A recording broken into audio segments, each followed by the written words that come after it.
वही एक और खबर आ रही है, वो भी मैं आपको बता देती हूँ कि क्या खबर आ रही है। हालांकि ईरान की तरफ से पहले ही ये कहा गया था कि हम हर चीज पर बात कर लेंगे, लेकिन संवर्धित यूरेनियम पर हम कोई बातचीत नहीं करेंगे। ईरान के यूएस बेस पर हमले से जुड़ी हुई ये जानकारी आ रही है कि अमेरिकी सेंट्रल कमांड सेंटकॉम ने एक और बड़ा दावा कर दिया है।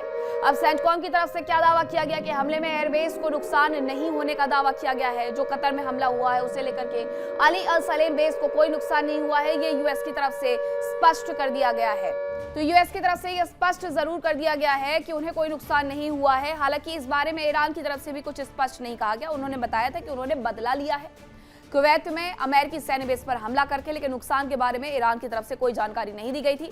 सेंटकॉम ये दावा कर रहा है कि जो भी हमला कुवैत के सैन्य बेस पर किया गया था, हमें उसमें कोई नुकसान नहीं हुआ है। दूसरी तरफ कुवैत ने भी ये कहा था कि इंटरसेप्टर ने अपना काम किया, मिसाइल और ड्रोन को मार गिराया था। अमेरिका ये कह रहा है ईरान को लेकर के कि ईरान एक अच्छी डील करना चाहता है जो अमेरिका और अमेरिकी लोगों के हित में है, लेकिन ये दूसरी पार्टियों के हित में नहीं है। मिड टर्म इलेक्शन की वजह से ही माना जा रहा था कि डोनाल्ड जे ट्रंप अपने पैर पीछे खींचते हुए नजर आ रहे हैं और उनके इस पोस्ट से बहुत हद तक ये स्पष्ट भी हो जाता है, जिसमें वो ये कह रहे हैं कि हो सकता है कि कुछ रिपब्लिकन नेताओं को ये समझ में ना आए, वो इन चीजों को स्वीकार ना करें, लेकिन मुझे ये डील अच्छी लगी है। अब अमेरिका और ईरान के बीच में समझौते की कोशिशें जारी है। इस बीच दोनों के बीच में झड़पों की भी खबरें आ रही है। ईरान ने पिछले महीने अमेरिका के एक F-15 फाइटर जेट को मार गिराया, लेकिन अब सवाल ये उठ रहे हैं कि कहीं वो विमान चीन में बनी मिसाइल का शिकार तो नहीं हो गया है।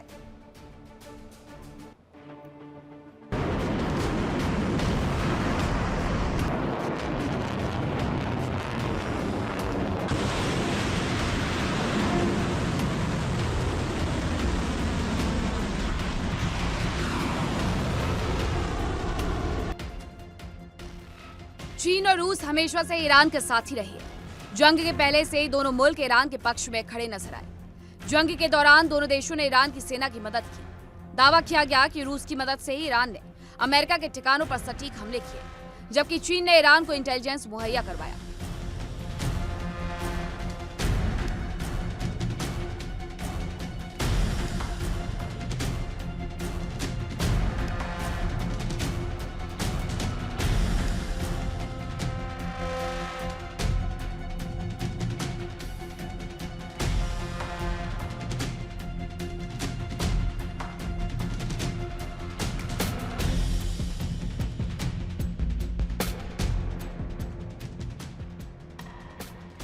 इन सब के बीच में एक और खबर आई, जिससे चीन और ईरान के बीच सहयोग की खबरें उठने लगी। एक रिपोर्ट में दावा किया गया है कि पिछले ईरान में दुर्घटनाग्रस्त हुए अमेरिकी F-15 लड़ाकू विमान चीन में बनी मिसाइल का शिकार हो गए। रिपोर्ट में चीन की ओर से ईरान को रडार, एयर डिफेंस और दूसरी सैन्य सहायता देने की भी बात कही गई।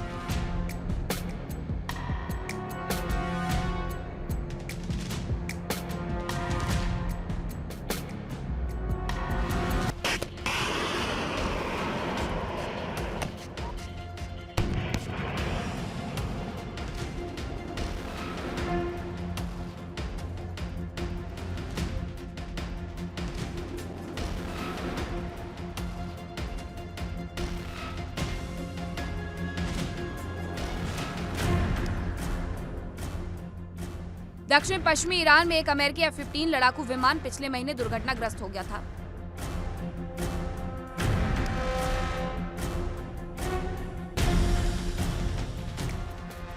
अब एक नई रिपोर्ट में दावा किया गया है कि इस विमान को चीन में बनी कंधे से दागी जाने वाली मिसाइल से मार गिराया गया हो सकता है।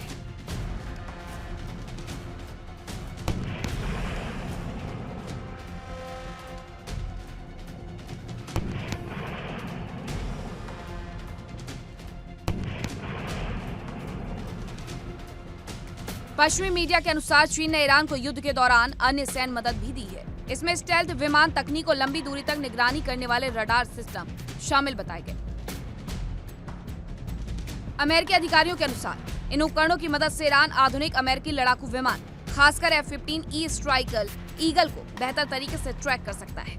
युद्ध के दौरान राष्ट्रपति ट्रंप ने कहा था कि विमान को एक कंधे पर रख कर दागे जाने वाली मिसाइल से निशाना बनाया गया। ऐसी मिसाइल को मैन पैड्स कहा जाता है। मैन पैड्स छोटे और पोर्टेबल हथियार होते हैं जिन्हें एक जवान अपने कंधे पर रख कर चला सकता है। इनकी लंबाई लगभग 7 फीट और वजन करीब 40 पाउंड होता है। इनका इस्तेमाल आमतौर पर कम ऊंचाई पर उड़ रहे विमानों को निशाना बनाने के लिए किया जाता है।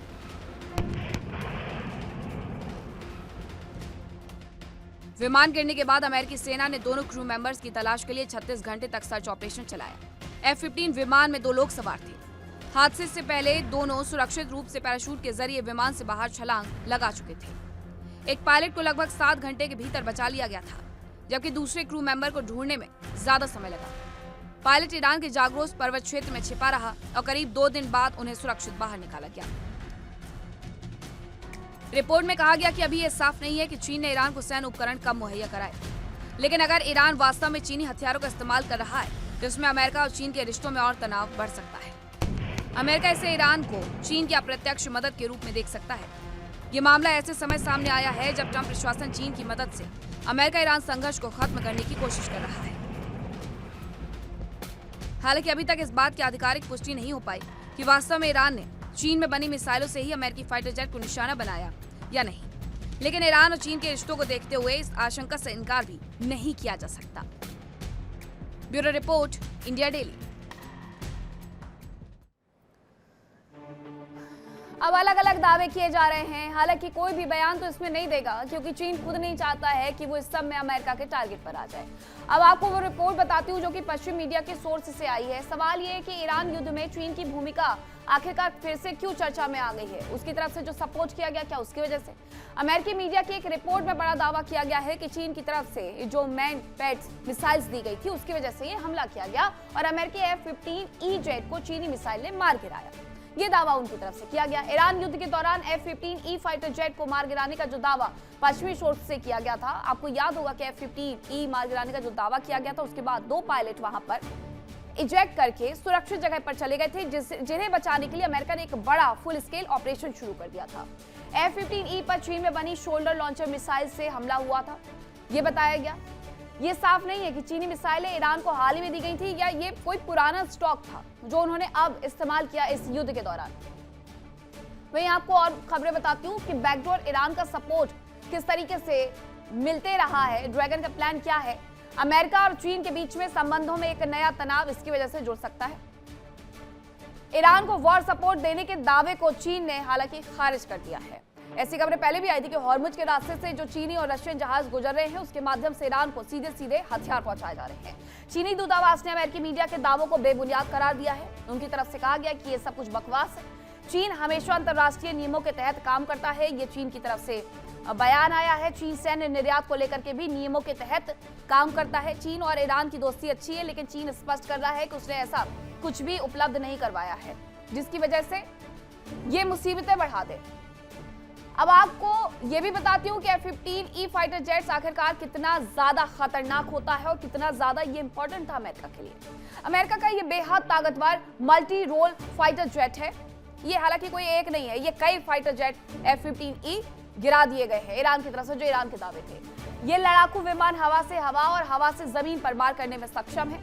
दोनों तरीके से ये मजबूत है। F-15E की अधिकतम जो रफ्तार है वो करीब 3000 किलोमीटर प्रति घंटा तक पहुंचती है और इसमें लंबी दूरी तक बिना रुके हमला करने की क्षमता भी मौजूद है।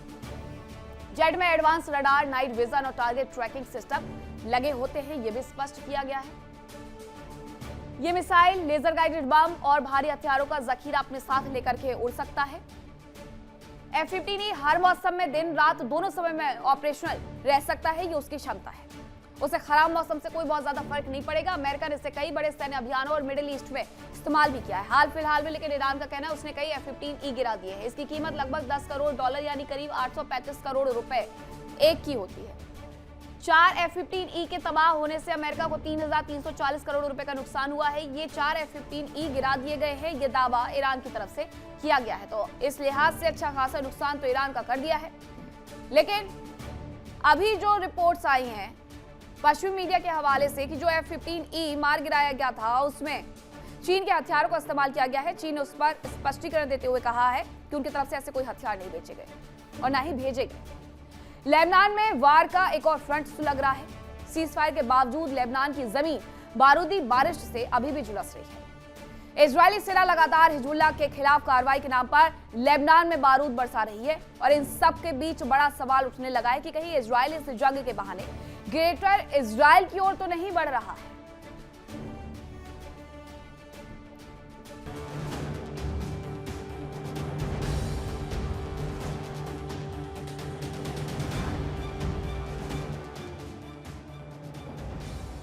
लेबनान की जमीन लगातार टहल रही है, हवा में बारूद की गंध है और लोग त्राही त्राही कर रहे हैं।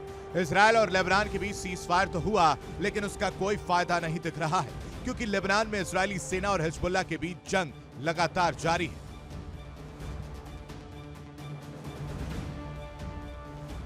इस बीच इजरायली सेना ने दावा किया कि उसने दक्षिणी लेबनान के 900 साल पुराने ब्यूफोर्ट किले और आसपास की रणनीतिक पहाड़ी पर कब्जा कर लिया है।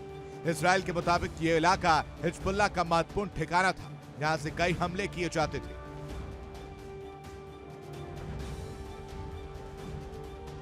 इजरायली सेना के मुताबिक इस अभियान का मकसद ब्यूफोर्ट रिज और वादी अल सलूकी क्षेत्र पर नियंत्रण हासिल करना था।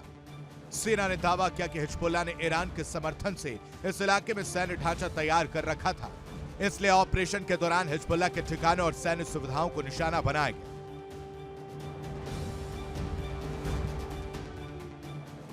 बताया जा रहा है कि कार्रवाई में इजराइल का एक सैनिक भी मारा गया है। वहीं लेबनान सरकार और हिजबुल्लाह की ओर से इस मामले पर कोई प्रतिक्रिया नहीं आई है। इजराइल का कहना है कि अप्रैल में हुए युद्ध विराम के बाद शनिवार को हिजबुल्लाह ने उत्तरी इजराइल पर सबसे ज्यादा रॉकेट और अन्य हमले किए। इसके बाद कई इलाकों में स्कूल बंद कर दिए गए और सुरक्षा के तहत कुछ प्रतिबंध लगाए गए।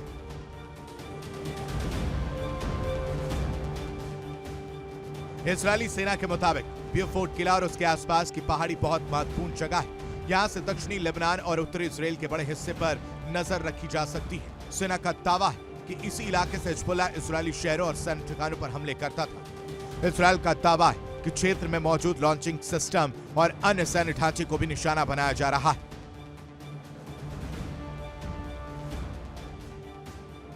शुरुआत में माना जा रहा था कि इजराइल का मकसद दक्षिणी लेबनान में एक बफर जोन बनाना था, जिसके तहत वो लिटानी नदी के दक्षिणी हिस्से पर कब्जा कर रहा था, लेकिन ब्यूफोर्ट किले पर कब्जा ग्रेटर इजराइल की ओर बड़ा कदम साबित होता दिख रहा है।